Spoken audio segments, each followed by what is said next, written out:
ರಾತ್ರಿ ಆದ ತಕ್ಷಣ ನಮಗ್ ರೆಸ್ಟ್ ಬೇಕು ಅಂತ ಹೇಳಿ ನಾವು ಮಲಗ್ಲಿಕ್ಕೆ ಹೋಗ್ತೀವಿ. ಆದ್ರೆ ನಮ್ ಬ್ರೈನ್ ಒಂದೊಂದ್ಸರಿ ಎದ್ದು ಓಡ್ಲಿಕ್ಕೆ ಶುರು ಮಾಡ್ಬಿಡ್ತದ್ರಿ. ಕಂಟ್ರೋಲಿಗೆ ಸಿಗಂಗಿಲ್ಲ, ಏನೇನೋ ವಿಚಾರಗಳು ಬರ್ಲಿಕ್ಕೆ ಶುರು ಆಗ್ತಾವ್. ಯಾಕಾದ್ರೂ ರಾತ್ರಿ ಆಯ್ತು ಅನಿಸ್ತದ. ಈ ಚಿಂತಿ ವಿಚಾರಗಳು ಎಲ್ಲ ರಾತ್ರಿನೇ ಹೆಚ್ಚಿಗೆ ಆಗ್ತಾವು. ಹಿಂಗ್ ಯಾಕೆ ಆಗ್ತಾವು ಅನ್ನೋದಕ್ಕ 5 ಸೈಂಟಿಫಿಕ್ ಕಾರಣಗಳನ್ನ ಹೇಳ್ತೀನಿ. ಜೊತೆಗೆ ಇದನ್ನ ಹೆಂಗ್ ತಡೆಗಟ್ಟಬಹುದು, ಹೆಂಗ್ ಹೊರಗ್ ಬರ್ಬೇಕನ್ನೋ ಕೂಡ 5 ಉಪಾಯಗಳನ್ನ ಹೇಳ್ಕೊಡ್ತೀನಿ. ಯಾರು ವಿಡಿಯೋನ ಸ್ಕಿಪ್ ಮಾಡ್ಲಾರ್ದ ಕೊನೆಯವರೆಗೂ ನೋಡು. ಎಲ್ಲರಿಗೂ ನಮಸ್ಕಾರ. ನಮ್ ಪೇಷಂಟ್ಸ್ ಎಷ್ಟೋ ಸರಿ ಹೇಳ್ತಿರ್ತಾರೆ, ಏನು ರಾತ್ರಿ ಆದ್ರೂ ಯಾಕೆ ಆಗ್ತದನ್ರಿ, ಏನೇನೋ ವಿಚಾರ ಬರ್ತಾವ ತಲೆಯೊಳಗ, ನಿದ್ದಿನ ಸರಿಯಾಗಿ ಆಗುದಿಲ್ಲ, ನಮಗ್ ಭಯಂಕರ ಕಷ್ಟ ಆಗ್ಬಿಡ್ತದ, ಬೆಳಗ್ಗೆ ಯಾವಾಗ ಆಗ್ತದ ಅಂತ ಕಾಯ್ತಿರ್ತೀವಿ ಅಂತೇಳಿ. ನಿಮಗೂ ಹಿಂಗ ಆಗ್ತದೇನ? ಹಂಗಿದ್ರೆ ರೈಟ್ ವಿಡಿಯೋ ನೋಡ್ಲಿಕ್ಕತ್ತೀರಿ. ಇದಕ್ ಆಗುವಂತಹ ಸಾಕಷ್ಟು ಕಾರಣದೊಳಗ ಒಂದ್ 5 ಇಂಪಾರ್ಟೆಂಟ್ ಕಾರಣ ಹೇಳ್ತೇನೆ ನಾನು. ಅದ್ರ ನಂಬರ್ 1 ಏನಪ್ಪಾ ಅಂದ್ರೆ DMN ಅಂತ ಹೇಳ್ತೀವಿ. ಅಂದ್ರೆ ಅದು ಆಕ್ಟಿವೇಟ್ ಆಗೋದು. ನಮ್ಮ ಬ್ರೈನಿನೊಳಗ ಒಂದು ನೆಟ್ವರ್ಕಿಂಗ್ ಐತ್ರಿ. ಏನಪ್ಪಾ? ಡಿಫಾಲ್ಟ್ ಮೋಡ್ ನೆಟ್ವರ್ಕ್ ಅಂತ ಹೇಳ್ಕೊಂಡು, ಇದು ಬಾಡಿ ಮತ್ತು ಮೈಂಡ್ ರೆಸ್ಟ್ ಸ್ಟೇಟಿಗೆ ಹೋದ ತಕ್ಷಣ ಇದು ಆಕ್ಟಿವೇಟ್ ಆಗ್ತದೆ. ನೋಡ್ರಿ, ಬೆಳಿಗ್ಗೆಯಿಂದ ರಾತ್ರಿ ತನಾನು ಮನುಷ್ಯರ್ ನಾವ್ ಏನ್ ಮಾಡ್ತಿರ್ತೇವಿ, ಹೊರಗಿನ ಜನರ ಜೊತೆ ಒಡನಾಟ ಇರ್ತದ, ಏನೋ ಕೆಲಸ ಮಾಡ್ತಿರ್ತೇವಿ, ಮಾತಾಡ್ತಿರ್ತೇವಿ, ಬೆಳಗ್ನ್ಯಾಗ ಇರ್ತೇವಿ, ಹೊರಗಡೆ ಇರುವಂತ ಎನ್ವಿರಾನ್ಮೆಂಟಲ್ ಫ್ಯಾಕ್ಟರ್ಸ್ ಜೊತೆ ಕನೆಕ್ಟೆಡ್ ಇರ್ತೇವಿ, ಹೌದಾ? ಅವಾಗ ನಮ್ಮ ದೇಹ ಮತ್ತು ಮೈಂಡ್ ಅಥವಾ ಬ್ರೈನ್ ಬಹಿರ್ಮುಖವಾಗಿ ಕೆಲಸ ಮಾಡ್ತಿರ್ತದ. ಬಟ್ ನೈಟ್ ನಾವು ಮಲಗಬೇಕು ಅಂತ ಹೇಳಿ ಸುಸ್ತಾಗಿ ಬಂದ್ ಹಾಸಿಗೆ ಮಲ್ಕೊಂಡ್ವಿ ಅಂದ್ರ, ಇನ್ಫ್ಯಾಕ್ಟ್ ದೇಹ ಹೆಂಗ ರೆಸ್ಟ್ ಮೋಡಿಗೆ ಹೋಗ್ತದಲ್ಲ, ಹಂಗ ಮೈಂಡ್ ಕೂಡ ಬ್ರೈನ್ ಕೂಡ ರೆಸ್ಟ್ ಮೋಡಿಗೆ ಹೋಗ್ಬೇಕು. ಬಟ್ ಅನ್ಫಾರ್ಚುನೇಟ್ಲಿ ಕೆಲವೊಂದ್ಸರಿ ಏನಾಗ್ಬಿಡ್ತದ, ಅದು ಆಕ್ಟಿವ್ ಆಗ್ಬಿಡ್ತದ.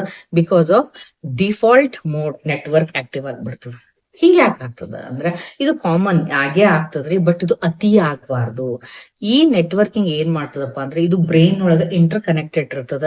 ಇದು ಸೆಲ್ಫ್ ಮೇಲೆ ಅಂದ್ರೆ ನಮ್ಮ ಮೇಲೆ ನಾವು ವಿಚಾರ ಮಾಡ್ಕೊಳ್ಳುವಂಥದ್ದು. ನಾ ಯಾರ ಜೊತೆ ಜಗಳ ಮಾಡ್ದೆ, ನನಗೆ ಯಾರು ಏನಂದ್ರು, ನಾ ಹಿಂಗ್ ಅನ್ಬೇಕಾಗಿತ್ತು, ಹಿಂಗ್ ಅನ್ಬಾರ್ದಾಗಿತ್ತು, ತಡ್ಕೊಂಡಿದ್ ತಪ್ಪಾಯ್ತು, ಅಥವಾ ಕೆಟ್ಟ ಎಕ್ಸ್ಪೀರಿಯನ್ಸಸ್, ಒಳ್ಳೆ ಎಕ್ಸ್ಪೀರಿಯನ್ಸಸ್, ಅಥವಾ ಫ್ಯೂಚರ್ ಬಗ್ಗೆ ಚಿಂತಿ, ಇರಿಟೇಷನ್, ಇನ್ಸೆಕ್ಯೂರಿಟಿ ಇವೆಲ್ಲವೂ ಶುರುವಾಗ್ತದೆ ಈ ಟೈಮ್ ಒಳಗಡೆ.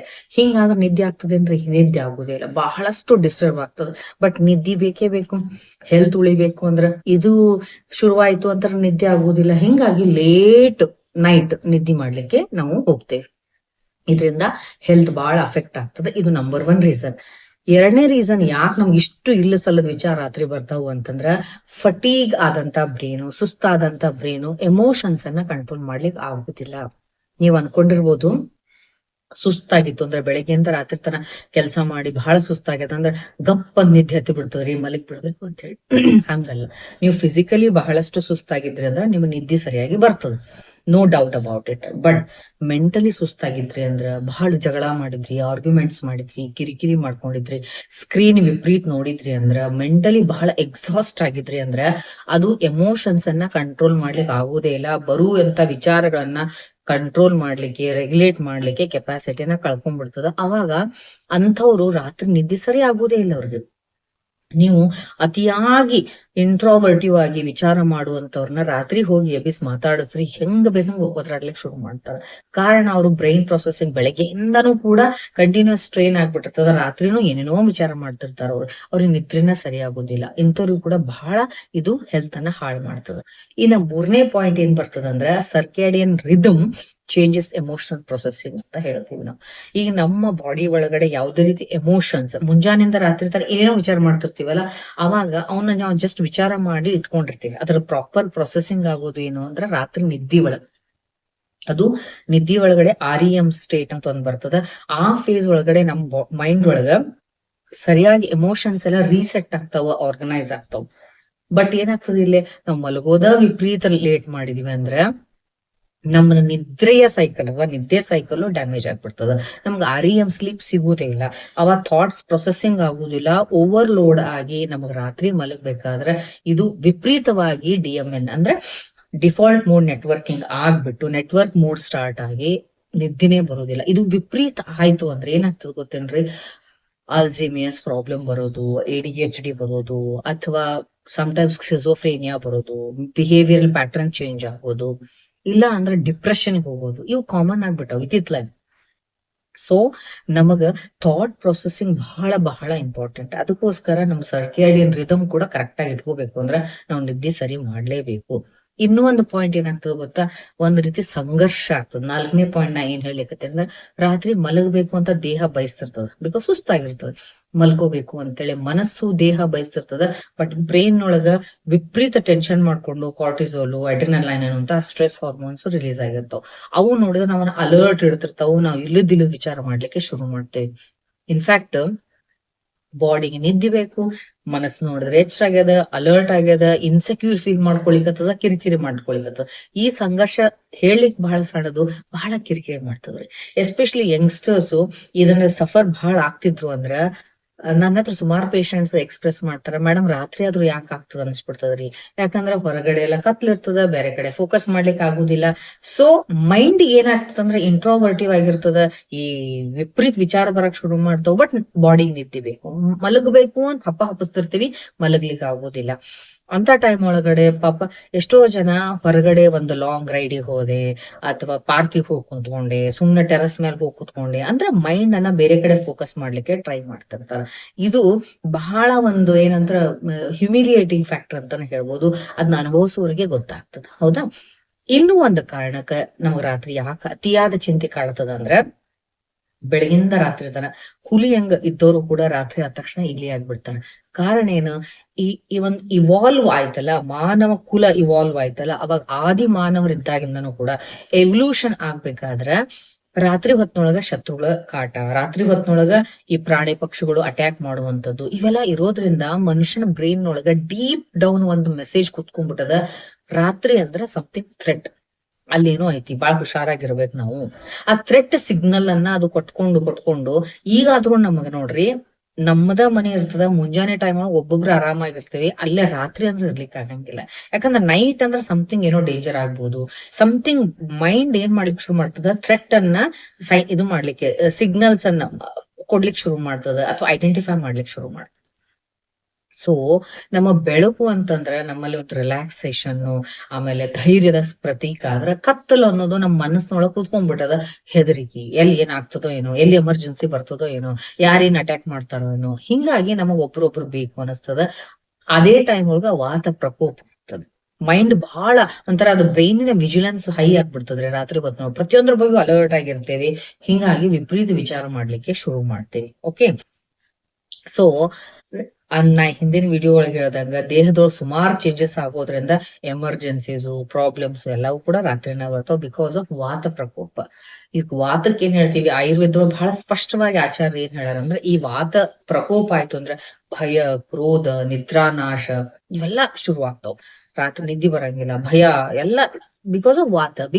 ವಾತಕ ಯಂತ್ರ ತಂತ್ರ ದರಹ ಅಂತ ಹೇಳ್ತಾರ. ಮನಸ್ಸು ಮತ್ತು ಇಂದ್ರಿಯಗಳ ಸಕಲ ಚೇಷ್ಟಗಳಿಗೂ ಕಾರಣ ಇದೆ. ಅಂದ್ರೆ ಎಲ್ಲಾ movements, totally movements of the mind, movements of the body, movements of the organs, everything ಎಲ್ಲದಕ್ಕೂ ಕಾರಣ ಏನು ಅಂದ್ರೆ ವಾತ. ಈ ವಾತ ಪ್ರಕೋಪ ಆಗ್ಲಾರ್ದಂಗ್ ನೋಡ್ಕೋಬೇಕು. ಹಂಗಂತ ಹೇಳಿ ನಾವ್ ಏನ್ ಮಾಡ್ಬೇಕು, ಯಾವ ರೀತಿ ಉಪಾಯ ಮಾಡ್ಬೇಕು ಅನ್ನೋದನ್ನ ನೋಡೋಣ ಅಂತ. ಫಸ್ಟ್ ಪಾಯಿಂಟ್, ನಾನ್ ಮೊನ್ನೆ ಒಂದು ರೀಸೆಂಟ್ ಆಗಿ ಒಂದು ಹಳ್ಳಿಗೆ ಹೋಗಿದ್ದೆ, ನಾ ಅಬ್ಸರ್ವ್ ಮಾಡ್ಲಿಕ್ಕತ್ತಿದ್ದೆ. ಅವ್ರು ತಮ್ಮ ಹೊಲ ಅದೆಲ್ಲ ಮುಗಿಸ್ಕೊಂಡು, ಕೆಲಸ ಮುಗಿಸ್ಕೊಂಡ್ ಬಂದು 6:30-7 ಗಂಟೆ ಸುಮಾರು ಎಲ್ಲಾರು ಮನೆಯೊಳಗಿದ್ದವ್ರು ಮನೆಯೊಳಗಿದ್ದವ್ರ ಜೊತೆ ಹೊರಗೆ ಹೋಗಿ ಬಂದವ್ರು ಮಾತಾಡಿ ಏನೇನೋ ಡಿಸ್ಕಷನ್ಸ್ ಮಾಡಿ 8 ಗಂಟೆ ಊಟ ಮಾಡಿ ಮಲ್ಕೊಂಡ್ಬಿಟ್ರು. ಸ್ವಲ್ಪ ವಾಕ್ ಮಾಡಿ ಮಲ್ಕೊಂಡ್ಬಿಟ್ರು. ನೆಕ್ಸ್ಟ್ ಡೇ ನಾನ್ ಕೇಳಿದೆ ಅವ್ರಿಗೆ, ಅದೇನ್ ಮೀಟಿಂಗ್ ಮಾಡಿದ್ರಲ್ಲ ಅಂತ ಹೇಳಿ. ಅವ್ರು ಹೇಳಿದ್ರು, ಡೈಲಿ ನಾವ್ ಹಂಗೆ ಮಾಡ್ತೇವ್ರಿ, ಹೊಲದಿಂದ ಬರ್ತೇವಿ, ಹೋಗ್ ಬಂದು ಎಲ್ಲಾ ಮನೆಯೊಳಗಿದ್ದವ್ರ ಜೊತೆ ಹೊರಗಿಂದ ಏನಾಗಿತ್ತು ಎಲ್ಲವನ್ನ ಹಂಚಿಕೊಂಡು ಊಟ ಮಾಡಿ ಸ್ವಲ್ಪ ಅಡ್ಡಾಡಿ ಮಲ್ಕೊಂಡ್ಬಿಡ್ತೇವಿ. So this is what actually one has to do. ಎಷ್ಟೋ ವಿಷಯದೊಳಗ ಗೊತ್ತಿರ್ಲಾರ್ದೇನೆ ಹಳ್ಳಿಯ ಜನರು ಎಷ್ಟು ಸೈಂಟಿಫಿಕ್ ಮೆಥಡ್ಸ್ ಫಾಲೋ ಮಾಡ್ತಾರ ಗೊತ್ತೇನ್ರಿ ನಿಮ್ಗೆ. ನೋಡ್ರಿ, ಅವ್ರು ಮಲ್ಗೋದ್ ಯಾವಾಗ್ಲೂ 8:30-9 ಅಂದ್ರೆ ಮಲಿಗ್ ಬಿಡ್ತಾರ. ನಮ್ಗ ಅವಾಗ ಇನ್ನೂ ಆಫೀಸಿಂದ ಮನೆಗೇನು ಹೋಗಿರಂಗಿಲ್ಲ ನಾವು, ಹೌದಾ. ಇನ್ನೊಂದು, ಅದೇನ್ ಮಾತಾಡ್ತಾರ ಅಂದ್ರಲ್ಲ, ಅದೇನ್ ಗೊತ್ತಾ, ಬ್ರೈನ್ ಡಂಪಿಂಗ್ ಅಂತ ಹೇಳ್ತೇವೆ. This is one of the proven scientific methods. ನಾವೇನ್ ಬೆಳಗಿಂದ ರಾತ್ರಿ ತನಕ ಕಚರಾ ಡಬ್ಬಿ ಮಾಡ್ಕೊಂಡಿರ್ತೀವಲ್ಲ, ಕಸದ ಬುಟ್ಟಿ ಮಾಡ್ಕೊಂಡಿರ್ತೀವಿ, ಹೌದಲ್ಲ, ಇದನ್ನ ಡಂಪ್ ಮಾಡಬೇಕು. ನೀವು ಮಲ್ಗೋಕ್ಕಿಂತ ಮುಂಚೆ ಬ್ರೈನ್ ಕ್ಲೀನ್ ಮಾಡ್ಕೋಬೇಕಂದ್ರೆ ನೀವು ಹೊರಗೆ ಹಾಕಬೇಕು. ಅವರು ಮನೆಯೊಳಗ ಸದಸ್ಯರ ಜೊತೆಗೆ, ಮನೆಯೊಳಗಿದ್ದವರು ಅಷ್ಟು ಬ್ರೈನ್ ಇದಾಗಿರಂಗಿಲ್ಲ, ಅವ್ರದ್ದು ಸುಸ್ತಾಗಿರಂಗಿಲ್ಲ. ಅದಕ್ಕೋಸ್ಕರ ಅವ್ರ ಹೊರಗಿನ ವಿಷಯಗಳನ್ನ ಇವ್ರ ಮುಂದೆ ಹೇಳಿ, ಸಲಹೆಗಳನ್ನ ತಗೊಂಡು ನಕ್ಕು ನಲಿದು ಚಂದ ಮಾತಾಡಿ ಊಟ ಮಾಡಿ ಮಲಗ್ತಾರೆ. ಇದರಿಂದ ಅವರು ಆರಾಮಾಗಿ ನಿದ್ದೆ ಮಾಡ್ತಾರೆ. ನಾವ್ ಯಾರ ಮುಂದೆ ಹೇಳೋಣ ಹೇಳ್ರಿ, ನಮ್ದು ಒಂದ್ ಕಸದ ಡಬ್ಬಿ ಇದ್ರೆ ನಮ್ ಎದುರುಗಡೆ ಕುಂತವ್ರದ್ದು ಒಂದ್ ಕಸದ ಡಬ್ಬಿನೇ ಇರ್ತದ. ಅವ್ರ ಕಸದ ಡಬ್ಬಿ ಇವ್ರ ಕಸದ ಡಬ್ಬಿ ಎರಡೂ ಫುಲ್ಲ ಇರ್ತಾವ, ಎಲ್ಲಿ ಹೋಗಿ ಚೆಲ್ಬೇಕು. ಅದಕ್ಕೋಸ್ಕರ ಒಂದು ಮೆಥಡ್ ಅನ್ನ ಏನ್ ಫಿಗರ್ ಔಟ್ ಮಾಡಿದಪ್ಪ ಅಂತಂದ್ರೆ, ರೈಟ್ ಡೌನ್ ಯುವರ್ ಥಾಟ್ಸ್. ಮಲಗ್ಬೇಕಾದ್ರೆ ಯಾವ ಮೈಂಡ್ ಕಿರಿಕಿರಿ ಮಾಡಾಕತ್ತಾವಲ್ಲ, ಯಾವ ನನಗೆ ಹೆವಿ ಅನ್ಸಾಕತ್ತಾವ ವಿಚಾರಗಳು, ಬಹಳ ಕಿರಿಕಿರಿ ಅನ್ಸಾಕತ್ತಿದ್ದನ್ನ ನೀವು ಬೆಟರ್ ನಿಮ್ದ ಲ್ಯಾಂಗ್ವೇಜ್ ಒಳಗ ನೀವು ಬರದ್ ತೆಗಿಬೇಕು. ಆಮೇಲೆ ಅದನ್ನ ಬಡ ಬಡ ಹರಚಲ್ಲಿ ಮಲ್ಕೊಡ್ರಿ ಅಂತ ಹೇಳ್ತೇವಿ. ಬಟ್ ಇದು ಒಂದ್ ಎಷ್ಟ್ ತಲೆನೋವು ಗೊತ್ತದ. ಕೆಲವು ಜನ ಹೇಳ್ತಾರೆ ಬೆಳಗಿಂದ ಸುಸ್ತಾಗಿರ್ತದ ರಾತ್ರಿ ತನ, ಮತ್ ಇದು ಒಂದ್ ಎಲ್ಲಿ ಬರ್ಕೋತ ಕೊಡ್ರಿ, ದೊಡ್ಡ ತಲೆನೋವು ಇದು, ಆಗೋದಿಲ್ ಬಿಡ್ರಿ ಅಂತ. ಅಂತವ್ರಿಗೋಸ್ಕರ ನಾ ಏನ್ ಹೇಳ್ತೇನೆ, ಮತ್ ಬರಿಯಾಕ ಕೆಲವು ಜನರಿಗೆ ಬರ್ತಿರಂಗಿಲ್ಲ. ಅಂತವ್ರಿಗೆ ಏನಪ್ಪಾ ಅಂದ್ರೆ ಬೆಸ್ಟ್ ಎಫೆಕ್ಟಿವ್ ಮೆಥಡ್ ಏನ್ ಗೊತ್ತಾ, ನೀವು ಮಲ್ಗೋ ಟೈಮ್ ಒಳಗ ದಯವಿಟ್ಟು ದೇವ್ರ ಮುಂದ್ ಕುಂದ್ರಿ ಒಂದ್ ಅರ್ಧ ತಾಸ್. ಮನಸ್ನಾಗಿದ್ದನ್ನೆಲ್ಲ ನಿಮ್ಮ ಫ್ರೆಂಡ್ ಮುಂದ್ ಹೇಳ್ದಂಗ ಹೇಳ್ರಿ, ಮನಸಾರಿ ಪ್ರಾರ್ಥನೆ ಮಾಡ್ಕೊಡ್ರಿ. ನಂಗೆ ಅದನ್ ಕೊಡು, ಇದನ್ ಕೊಡು, ಅದನ್ ಕೊಡು, ಇದನ್ ಕೊಡು ಅಂತ ಬರೀ ಕೇಳುವುದಲ್ಲ, ದೇವ್ರಿಗೆ ನೀವ್ ಹೇಳಬೇಕು. ನೀವ್ ಹೇಳೋದನ್ನ ರೂಢಿ ಮಾಡ್ಕೊಡ್ರಿ, ಆಟೋಮೆಟಿಕ್ಲಿ ಕೇಳೋದ್ ತಾನ ರೂಢಿ ಆಗ್ತದ. ಓಕೆ, ಅವ ಏನ್ ಹೇಳ್ತಾನ, ಭಗವಂತ ಅಂದ್ರ ನಿಸರ್ಗ, ಆ ನೇಚರ್ ಏನ್ ಸಿಗ್ನಲ್ಸ್ ಕೊಡ್ತದ ಅದನ್ನ ನಾವ್ ಹಿಡ್ಕೊಳಕ ಆಗಂಗಿಲ್ಲ. ಯಾಕಂದ್ರ ನಾವ್ ಬರೀ ಹೇಳುದ್ರಾಗ ಬೀಜ ಇದೇವಿ, ಬರೀ ಕೇಳುದ್ ನಾವು ಅಂದ್ರೆ ಏನು, ನಂಗ ಅದನ್ ಕೊಡು ಇದನ್ ಕೊಡು ಡಿಮ್ಯಾಂಡ್ ಮಾಡೋದ್ರಾಗ ಇದ್ದೀವಿ. ಆ ಕಡೆಯಿಂದ ಏನ್ ಬರ್ತದ ಸಿಗ್ನಲ್, ಅದನ್ನ ನಾವು ಐಡೆಂಟಿಫೈ ಮಾಡ್ಲಿಕ್ಕೆ ಆಗಂಗಿಲ್ಲ. ಅದಕ್ ನೀವು ಏನನ್ನ ಸೂಕ್ಷ್ಮವಾಗಿ ಭಗವಂತನ ಜೊತೆ ಮಾತಾಡೋ ಕಲೆಯನ್ನ ಬೆಳೆಸ್ಕೊಡ್ರಿ. ಫ್ರೆಂಡ್ ಜೊತೆ ಮಾತಾಡ್ದಂಗ ನಿಮ್ಮ ಕುಲದೇವ್ರ ಮುಂದ, ಇಷ್ಟ ದೇವ್ರ ಮುಂದ, ಭಗವಂತನ ಮುಂದ ಮಾತಾಡ್ರಿ. ಆರಾಮ ಮಾತಾಡಿ ಮನಸ್ಸು ಹಗುರ್ ಮಾಡ್ಕೊಂಡು ಮಲಗ್ಕೋಬೇಕು. ಇದು ಬೆಸ್ಟ್ ಬ್ರೈನ್ ಡಂಪ್ ಮೆಥಡ್ ಅಂತ ನನಗೆ ಅನಿಸ್ತದೆ. ಓಕೆ, ಮೋಸ್ಟ್ ಇಫೆಕ್ಟಿವ್ ಇದು, ಮತ್ತು ಎಲ್ಲಾರು ಫಾಲೋ ಮಾಡ್ಲಿಕ್ಕೆ ಆಗ್ತದೆ. ಇನ್ನು ಎರಡನೇ ಮೆಥಡ್ ಏನ್ ಮಾಡ್ಬೇಕಪ್ಪ ಅಂದ್ರೆ, ನೀವು ಮಲಗೋಕ್ಕಿಂತ 2 ತಾಸು ಮುಂಚೆನೆ ಬ್ರೈನಿಗೆ ಈ ವಿಪರೀತ ವಿಚಾರ ಮಾಡ್ಲಿಕ್ಕೆ ಸ್ಟಿಮ್ಯುಲೇಷನ್ ಆಗೋದನ್ನ ಸ್ಟಾಪ್ ಮಾಡ್ಬೇಕು. ಉದಾಹರಣೆ ಸೋಷಿಯಲ್ ಮೀಡಿಯಾ ಸ್ಟಾಪ್ ಮಾಡ್ಕೋಬೇಕು. ಮನೆಯೊಳಗೆ ಏನ್ರ ಜಗಳ, ಜೂಟಿ, ಚೀರಾಟ, ಕೂಗಾಟ ಅಥವಾ ಹಾರ್ಡ್ ಡಿಸ್ಕಷನ್ಸ್ ಏನ್ರ ಇದ್ವು ಅಂದ್ರೆ ಅವನ್ನೆಲ್ಲವನ್ನು 2 ತಾಸು ಮುಂಚೆನೆ ಸ್ಟಾಪ್ ಮಾಡ್ರಿ. ಮನೆ ಶಾಂತಿ ಇರ್ಬೇಕು, ನಗ್ನಗ್ತಾ ಇರ್ಬೇಕು. ನೀವ್ ಏನಾದ್ರು ಮಲ್ಗೋ ಟೈಮ್ ನೋಡಿ ಇವನ್ನೆಲ್ಲ ಮಾಡಿದ್ರಿ ಅಂತಂದ್ರ ಅದೇ ನಿಮ್ಮ ಮೈಂಡ್ ಅನ್ನ ಕ್ಯಾಚ್ ಮಾಡ್ಕೊತದ. ಮೈಂಡ್ ಕೆಲಸ ಏನ್ರಿ ಚಕ್ ಚಕ್ ಚಕ್ ಚಕ್ ಅಂತ ಹೇಳಿ ಫೋಟೋ ತಕೊಂಡ್ಬಿಡ್ತದ. ನೀವು ಮಲಗಿದಾಗ ಪ್ರೊಸೆಸಿಂಗ್ REM ಸ್ಟೇಟ್ ಒಳಗ ಆಗ್ತದೆ. ಅವಾಗ ಅದಕ್ಕೆ ಸಂಬಂಧಪಟ್ಟಂತ ಕನಸ ಬೀಳ್ತಾವ ನೋಡ್ರಿ. ಬೇಕಿದ್ರೆ ನೀವು ಸಾಯಂಕಾಲ ಕಳ್ಳರ ಬಗ್ಗೆ ಮಾತಾಡ್ರಿ, ರಾತ್ರಿ ಕನಸ ನಿಮ್ ಮನೆಗೆ ಕಳ್ಳರು ಬಂದಂಗ ಅನಸ್ತದ. ಹೌದಾ? ಹಿಂಗ ಅದಕ್ಕೆ ಏನ್ ವಿಷಯಗಳಿದ್ರು ಕೂಡ 2 ತಾಸು ಮುಂಚೆನ ಮಾತಾಡಿ ಮುಗಿಸ್ಬಿಡ್ಬೇಕು. ಇನ್ 3ನೇ ಪಾಯಿಂಟ್, ಬೆಡ್ ಮೇಲೆ ಬಂದ್ ಕುಂತ್ರಿ ದಡ್ ಅಂತ ಮಲ್ಕೊಳ್ಳೋದಲ್ಲ. ಕುತ್ಕೊಂಡು ಫಸ್ಟ್ ನಿಮ್ಮ ಬಾಡಿ ನೀವ್ ಹೇಳ್ಬೇಕು, ಬೆಳಿಗ್ಗೆಯಿಂದ ರಾತ್ರಿ ತನಾನು ನಿನ್ ಕೆಲ್ಸ ನೀ ಮಾಡಿ, ನಿನ್ನ ಮೆದುಳು ಯೂಸ್ ಮಾಡಿದಿ, ನಿನ್ ಶಾಣೆತನ ಯೂಸ್ ಮಾಡಿ, ಆದ್ರೂ ಎಲ್ಲಾ ಪ್ರಾಬ್ಲಮ್ ಸಾಲ್ವ್ ಮಾಡಕ್ ಆಗಿಲ್ಲ. ಇನ್ನು ಇಷ್ಟೊಂದ್ ಅದಾವು. ಅದರರ್ಥ ನೀನ ಸರ್ವಶಕ್ತ ಅಲ್ಲ, ನಿನ್ನನ್ನ ಮೀರಿದಂತ ಒಂದ್ ದೊಡ್ಡ ಶಕ್ತಿ ಐತಿ. ಅದಕ್ ನೀ ಭಗವಂತ ಅನ್ನೋ ಏನಾದ್ರೂ ಹೆಸರು ಕೊಡು, ಆ ಬ್ರಹ್ಮಾಂಡ ಶಕ್ತಿ ಶರಣ ಆಗು. ಅದನ್ನ ನೋಡ್ಕೊಂತದ. ಓಕೆ, ಎಲ್ಲವೂ ಸರಿ ಆಗ್ಬೇಕು. ಅದ್ರ ಟೈಮ್ನ ಸರಿ ಆಗ್ತಾವ್, ಹಾಳಾಗ್ಬೇಕು ಟೈಮ್ನ ಹಾಳಾಗ್ತಾವ್. ಎಲ್ಲದಕ್ಕೂ ನೀ ಜವಾಬ್ದಾರ ಅಲ್ಲ. ಇನ್ನ ಸುಮ್ಮನಾಗಿ ಮಲಗು, ನಿನ್ನ ಮೈಂಡ್ಗೆ ಬ್ರೈನ್ಗೆ ರೆಸ್ಟ್ ಕೊಡು, ನಿನ್ನ ಬಾಡಿ ರೀಚಾರ್ಜ್ ಮಾಡ್ಕೋ ಅಂತ ನಿಮಗ್ ನೀವ ಕನ್ವಿನ್ಸ್ ಮಾಡ್ಕೊಂಡು ಡೀಪ್ ಬ್ರೀದಿಂಗ್ ಮಾಡ್ಕೋಬೇಕು. ಚಂದ ಉಸಿರಾಡ್ಬೇಕು. ಉಸಿರಾಟದ ಮೇಲೆನೆ ನೀವು ಫೋಕಸ್ ಮಾಡ್ತಾ ಅಬ್ಸರ್ವ್ ಮಾಡ್ತಾ ಮಲ್ಕೋಬೇಕು. This is very important. ಇನ್ನೊಂದು ಪಾಯಿಂಟ್ ಏನ್ ಬರ್ತದ ಗೊತ್ತಾ, ನಿಮ್ಮ ಥಾಟ್ಸ್ ಗೆ ನೀವ ಚಾಲೆಂಜ್ ಮಾಡ್ಬೇಕು ಅಥವಾ ಎನ್ಕ್ವೈರಿ ಮಾಡ್ಕೋಬೇಕು, ಪ್ರಾಪರ್ ಇನ್ವೆಸ್ಟಿಗೇಟ್ ಮಾಡ್ಬೇಕು.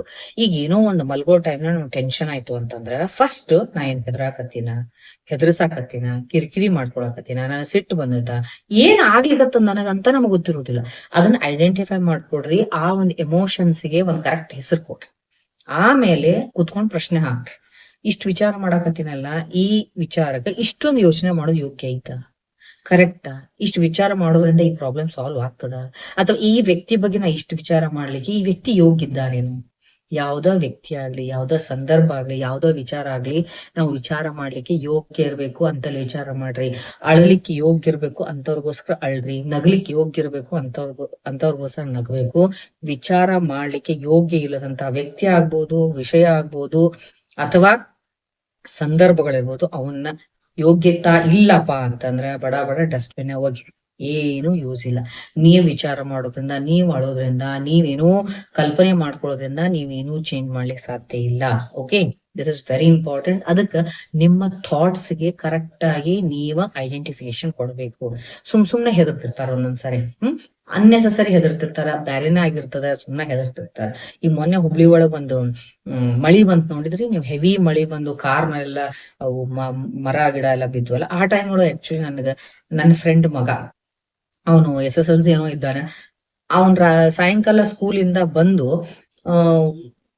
ಡುಪ್ಲೆಕ್ಸ್ ಹೌಸ್ ಒಳಗ ಮೇಲ್ ಹೋಗಿ ಮಲ್ಕೊಂಡ್ಬಿಟ್ಟಾನ ಅವನು. ಬಟ್ ಅವ ಬಂದಿದ್ದನ ಅವ್ರ ಮನಿ ಸರ್ವೆಂಟ್ ಬಾಗ್ಲ ತೆಗ್ದಾಳ, ಅವ ಮ್ಯಾಲ ಹೋಗಿ ಮಲ್ಕೊಂಡಿದ್ದನ್ ತಾಯಿ ಹೇಳೇ ಇಲ್ಲ. ರಾತ್ರಿ ಮಳಿ ಶುರು ಆಯ್ತು, ಎಲ್ಲ ನೆಟ್ವರ್ಕ್ ಇಲ್ಲ, ಕರೆಂಟ್ ಇಲ್ಲ, ಏನೂ ಇಲ್ಲ. ಅಷ್ಟೊತ್ತೊಳಗ ನನ್ಗೆ ಫೋನ್ ಮಾಡಿ ಅವ್ರ ಮೇಡಮ್ ಹೇಳಿದ್ರು, ಇಲ್ಲ ನನ್ ಮಗ ಬಂದೇ ಇಲ್ಲ, ಏನಾಯ್ತು ಏನೋ, ಎಲ್ ಬಿದ್ದಾನೇನೋ, ಗಟ್ರದಾಗ ಬಿದ್ದಾನೋ, ಏನಾಗ್ಯದೋ, ಆಕ್ಸಿಡೆಂಟ್ ನೋಡಿದ್ರೆ ಮ್ಯಾಲ್ ಬೆಡ್ರೂಮ್ನಾಗ ಹೋಗಿ ಮಲ್ಕೊಡ. ಅಂತ ಟೈಮ್ ಒಳಗಡೆ ಸ್ವಲ್ಪ ಮೊದ್ಲ ಶಾಂತವಾಗಿ ಕುತ್ಕೊಂಡು ನಾ ಏನ್ ವಿಚಾರ ಮಾಡಕತ್ತಿಲ್ಲ, ಇದಕ್ಕೆ ಏನ್ ಎವಿಡೆನ್ಸ್ ಐತಿ, ಹೌದಾ? ಮೊದ್ಲು ಮನೆಯಾರ ಒಂದ್ಸರಿ ಚೆಕ್ ಮಾಡ್ಕೋಬಹುದು, ಸರ್ವೆಂಟ್ಸ್ ಕೇಳಬಹುದು. ಅಷ್ಟ್ ಕೇಳಿದ್ರೆ ಹೋಳ್ಳೆ ಆ ಹೆಣ್ಮಗಳದು ನಿದ್ದೆ ತಪ್ತಿತ್ತು, ಅಂದ್ರೆ ನಿದ್ದೆ ಆಗ್ತಿತ್ತು, ನನಗೂ ಡಿಸ್ಟರ್ಬ್ ಆಗ್ತಿರ್ಲಿಲ್ಲ. ಆಲ್ಮೋಸ್ಟ್ 3 ಗಂಟೆವರೆಗೂ ನಂದು ತಲೆ ಕೊರದ್ರು ಅವ್ರು. ಇಂತ ವಿಚಾರಗಳು ಅವಶ್ಯಕತೆ ಆಯ್ತಾ, ಇವನ್ನೆಲ್ಲ ವಿಚಾರ ಮಾಡ್ಕೊಳ್ರಿ. So this is very important. In last point ಏನಪ್ಪಾ ಅಂದ್ರ, ನೀವು ಮಲಗುವುದು ಮತ್ತು ಏಳು ಟೈಮಿಂಗ್ ಅನ್ನ ಕನ್ಸಿಸ್ಟೆಂಟ್ ಆಗಿ ಪ್ರಾಕ್ಟೀಸ್ ಮಾಡ್ಬೇಕು. ಸೇಮ್ ಟೈಮ್ ಅನ್ನ ಮೇಂಟೈನ್ ಮಾಡ್ಬೇಕು. ಪ್ರತಿ ದಿವಸ 10 ಗಂಟೆ ಮಲಗ್ಬೇಕು. ಮುಂಜಾನೆ 6 ಗಂಟೆಗೆ ಹೇಳ್ಬೇಕು. ಇದನ್ನ ರೂಢಿ ಇಟ್ಕೊಡ್ರಿ. ಅವಾಗ ಬಾಡಿದು ಸರ್ಕ್ಯಾಡಿಯನ್ ರಿದಮ್ ಏನಿರ್ತದಲ್ಲ, ಅಲ್ಟ್ರಾ ಆಗಂಗಿಲ್ಲ, ಸೆಟ್ ಇರ್ತದ, ಕಾಮ್ ಆಗಿರ್ತದ, ನರ್ವಸ್ ಸಿಸ್ಟಮ್ ಬ್ರೇಕ್ ಡೌನ್ ಆಗಂಗಿಲ್ಲ, ನಿಮ್ದು ಎನರ್ಜಿ ಕ್ರಾಶ್ ಆಗಂಗಿಲ್ಲ, ಇರಿಟೇಬಿಲಿಟಿ ಆಗೋದಿಲ್ಲ, ಬಾಡಿ ಪ್ರಾಪರ್ ಆಗಿ ಬಾಡಿಗೆ ಮತ್ತು ಮೈಂಡಿಗೆ ರೆಸ್ಟ್ ಸಿಗ್ತದ, ವಿಚಾರಗಳು ವಿಪರೀತವಾಗಿ ಹೋಗಂಗಿಲ್ಲ, ವಿಚಾರಗಳ ಸ್ಫೋಟ ಆಗುದಿಲ್ಲ. ಐ ಹೋಪ್ ಇವೆಲ್ಲಾ ಪ್ರಾಕ್ಟಿಕಲ್ ಪಾಯಿಂಟ್ಸ್ ನಿಮಗೆ ಹೆಲ್ಪ್ ಆಗ್ತಾವ ಅನ್ಕೊಂಡು ನಾ ಇವತ್ತಿನ ಈ ವಿಡಿಯೋ ಮಾಡೀನಿ. ಹೆಲ್ಪ್ ಆದ್ರ ದಯವಿಟ್ಟು ಲೈಕ್ ಮಾಡ್ರಿ, ಅಂಡ್ ಅತಿ ವಿಚಾರ ಮಾಡೋರು ಇವನ್ನೆಲ್ಲ ಶೇರ್ ಮಾಡ್ರಿ. ದೆನ್ ನಿಮ್ಮ ವ್ಯಾಲ್ಯೂಬಲ್ ಕಮೆಂಟ್ಸ್ ಅಲ್ಲಿ ಹಾಕ್ರಿ. Thank you very much.